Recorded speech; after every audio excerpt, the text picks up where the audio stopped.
Hello viewers, আসসালামু আলাইকুম। Welcome back to my channel Arishan lifestyle. তো সবাইকে জানাই পবিত্র ঈদুল আজহার শুভেচ্ছা। ঈদ মোবারক। তো কেমন কাটলো সকলের ঈদ? তো আশা করি সবার ঈদই ভালো কেটেছে। তো আলহামদুলিল্লাহ আজকে আমাদের ঈদটাও খুবই ভালোভাবে এবং সুন্দরভাবে কেটেছে। তো এই তো সকালবেলা আমি ঘুম থেকে উঠে প্রতি ঈদের সর্বপ্রথম যে জাতীয় কাজটি আছে রান্না করার সেমাই রান্না। তো সেমাইটা হচ্ছে আমি প্রথমে রান্না করে নিয়েছি। এরপর কয়েকটা ম্যাগি নুডলস হচ্ছে আমি পানিতে সেদ্ধ করে নিয়েছি। তো এই তো ওরা বাবা ছেলে হচ্ছে সকালে ঈদের নামাজ পড়তে চলে যাবে, তো তাদেরকে সেমাই দিয়ে দিলাম খেতে। কিন্তু আমার হাজব্যান্ড হচ্ছে সেমাই খায়নি, শুধু আমার ছেলে একাই খেয়েছে। তো এই তো অফ ক্যামেরা আমি হচ্ছে নুডলসটাও রান্না করে নিয়েছি। তো রান্না করতে করতে কিন্তু অনেকটা নুডলস খাওয়াও শেষ। পরে আপনাদের সাথে একটু শেয়ার করলাম আর কি। এরপর হচ্ছে আমার হাজব্যান্ড আর আমার ছেলে হচ্ছে আমাদের গ্রামের বাড়িতে চলে গিয়েছিল কোরবানি দেওয়ার জন্য।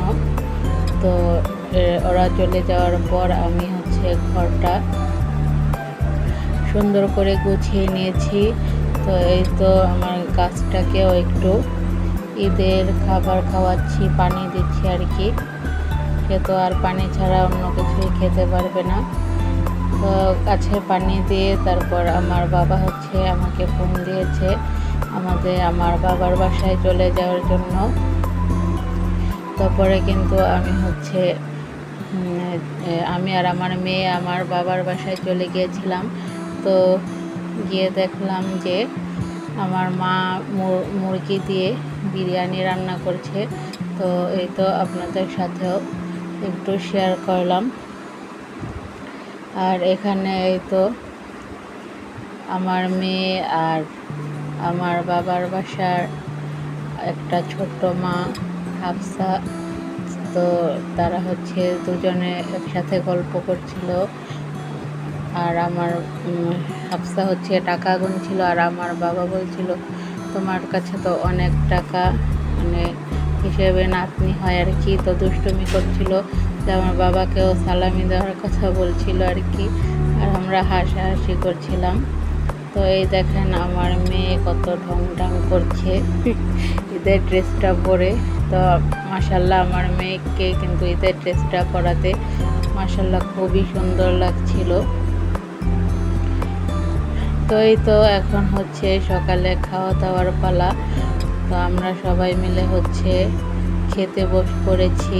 তো এখানে আছে মুরগির মাংস রান্না করা হয়েছে। আর এটা হচ্ছে একটু আগে তো শেয়ার করলাম, মুরগি দিয়ে বিরিয়ানি রান্না করা হয়েছে। আর হচ্ছে শসা সালাদ কাটা হয়েছে আর কি। তো এই তো সবার সাথে আমিও খেতে বসে পড়েছি।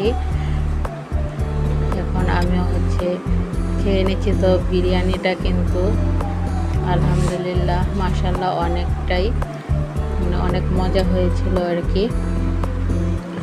তো এই তো দুপুরের পরে আমার হাজব্যান্ড হচ্ছে দেশের বাড়ি থেকে মাংস নিয়ে চলে এসেছে। তো আমাদের গ্রামের বাড়ি কিন্তু খুব বেশি দূরে নয়, 1 ঘন্টা লাগে আর কি যেতে। তো এই তো ওরা মাংস নিয়ে চলে এসেছে। তো মাংসগুলো এখন হচ্ছে আমি ঢেলে নেব। আর এটা হচ্ছে ছোট পলিতে যে মাংসটা, সেটা হচ্ছে আমার নানু বাড়ি থেকে পাঠানো হয়েছে, আমার মামি পাঠিয়েছে। তো এই তো আমাদের কুরবানির মাংস মাশাল্লাহ আলহামদুলিল্লাহ অনেকটাই মাংসই কিন্তু আমরা পেয়েছি। আত্মীয় স্বজনদেরকেও দেওয়া হয়েছে, মিসকিনদেরকেও দান করা হয়েছে। আর বাকি মাংসটা হচ্ছে আমাদের জন্য নিয়ে আসা হয়েছে। এখান থেকেও কিন্তু আমরা মানুষকে দিয়েছিলাম। তো এখন আমার রান্না করা পালা। তো প্রথমে আমি রান্না করব হচ্ছে গরুর মাংস, ছোট ছোট পিস করে রান্না করব, সাথে কলিজার গরুর যে ফুসফুস আছে সেটা একসাথে দিয়ে রান্না করব। তো প্রথমে আমি কলিজাটা ভালো করে সেদ্ধ করে নিয়েছি, এরপর গরুর মাংসের সাথে মিক্সড করে সুন্দর করে ধুয়ে নিয়েছি। পরেই তো কলিজার মাংস ভুনা করার জন্য মশলাটা আমি সুন্দরভাবে কষিয়ে নিয়েছি, একদম ভাজা ভাজা করে। এরপর মাংসটাও মশলার সাথে সুন্দর করে মিক্সড করে পাশের চুলাতে পাতিলটা শিফট করে দিয়ে এখন গরুর মাংসর একটা বড় পাতিল বসিয়ে দিয়েছি। গরুর মাংস বড় বড় পিস করে একটা হালকা ঝোল রেখে একটা তরকারি রান্না করব। তো এই তো সেটাও আমি বসিয়ে দিয়েছি। এটাও মশলাগুলো সুন্দর করে কষিয়ে এরপর মাংসগুলো আমি একটি বড় পাতিলে তো রান্না করে নিচ্ছি। আর এদিক দিয়ে আমার গরুর মাংস ভুনাটা কষিয়ে নেওয়া শেষ। এখন আমি ঝোলের পানিটা এতে অ্যাড করে দেব। তো আজকে কিন্তু তেমন একটা গরম ছিল না, তাই রান্না করতে ভালোই লেগেছে, খারাপ লাগেনি। অন্যান্য ঈদে দেখা যায় অনেক বেশি গরম পড়ে, তো এবার তত একটা গরম পড়েনি, আমাদের দিকে বৃষ্টি হয়েছিল। তো এই তো আলহামদুলিল্লাহ আমাদের কোরবানির মাংস রান্না করা কমপ্লিট। তো আজকে তো রান্না করলাম, ভাতটা আমি রান্না করেছি কিন্তু সেটা শেয়ার করা হয়নি। গরুর মাংস ভুনা করেছি, আর এই তো ঝোল রেখে বড় পাতিলে এক পাতিল গরুর মাংস ঝোল রেখে রান্না করেছি।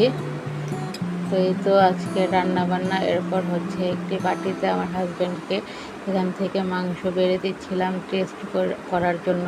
তো সেই খেয়ে কিন্তু বলেছে আলহামদুলিল্লাহ অনেক বেশি মজা হয়েছে। তো এই তো ব্লগের এই পর্যায়ে আপনাদের কাছ থেকে বিদায় নিয়ে নিচ্ছি। ভালো থাকবেন সবাই, বাই বাই, আল্লাহ হাফেজ।